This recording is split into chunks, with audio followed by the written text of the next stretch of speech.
If respect had a price, Mama Ethel and Papa Roy were bankrupt, at least according to their three grown children who treated them like expired coupons in the back of a drawer.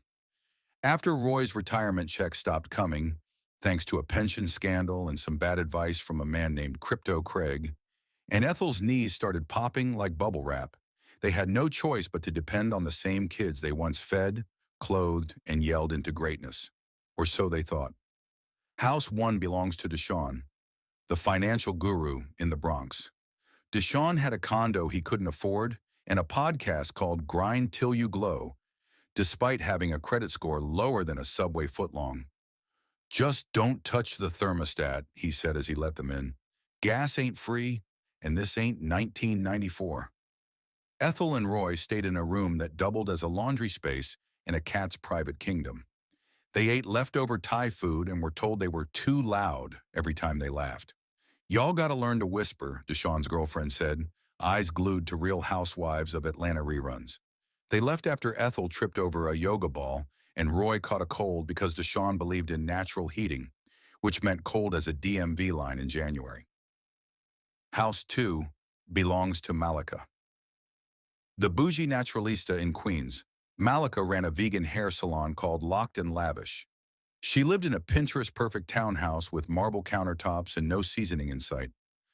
"I'm doing y'all a favor," she said while handing them kale and something called jackfruit. "Me and Brian have a rhythm here, so please, flow with us."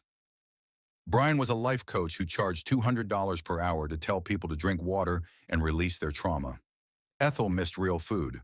Roy missed his recliner. But they held their tongues, until Ethel opened a jar labeled chia pudding and whispered to Roy, "This looked like frog eggs, baby." Malika heard it. They were out by the weekend.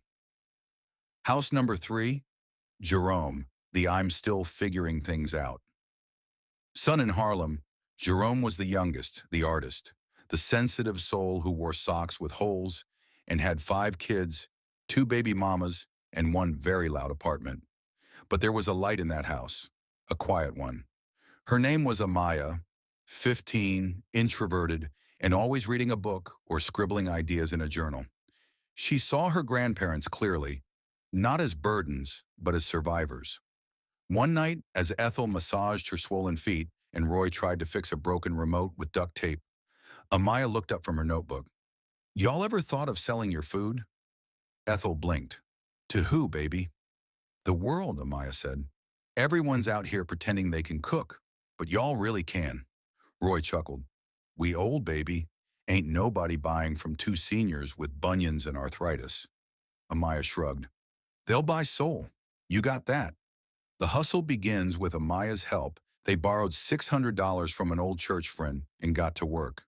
They started with just a folding table, 2 crock pots, and a sign that read, "Ethel's Fire Fried Fish and Roy's Sweet Potato Pie." They set up shop outside 125th Street Station. "Come get this fish that slap harder than your auntie," Roy would holler. "Don't let that vegan cousin of yours win. Taste real food," Ethel added. At first, they made $80 a day, then $200. Then a food blogger with 1.2 million followers posted, "These grandparents in Harlem just healed my inner child with 1 bite of pie." Overnight, the line tripled. TV stations came. Tourists showed up. They upgraded to a food truck called Roy and Ethel's Soul on Wheels. Suddenly, everyone remembered they had parents. Malika was first. "Hey, Mama, I just watched your interview on Channel 7. Y'all so cute. Listen, maybe you and Daddy can move in with us again? We redid the guest room." Roy responded, "Y'all still eating jackfruit?" Then Deshaun called, "I got a business idea. We can scale y'all nationally. Let's talk equity." Ethel responded, "You still whispering in your own house?" Jerome tried next. "Hey, y'all could use a younger face on the team. I can rap for the commercial." Amaya stepped in. "We good, Uncle." The sweetest revenge is deep-fried and paid for. They opened their first brick-and-mortar spot in Harlem, Roy and Ethel's Soul Kitchen. Amaya, now 16, was co-manager and social media director. Her TikTok videos kept going viral. She even landed a deal for a cooking show called Cookin' with Grandma E. One day, all 3 siblings showed up at the restaurant together. Pressed, proud, a little salty. They wore matching Roy and Ethel merch they clearly bought that morning. You look tired, Mama, Malika said. You need someone to help with accounting?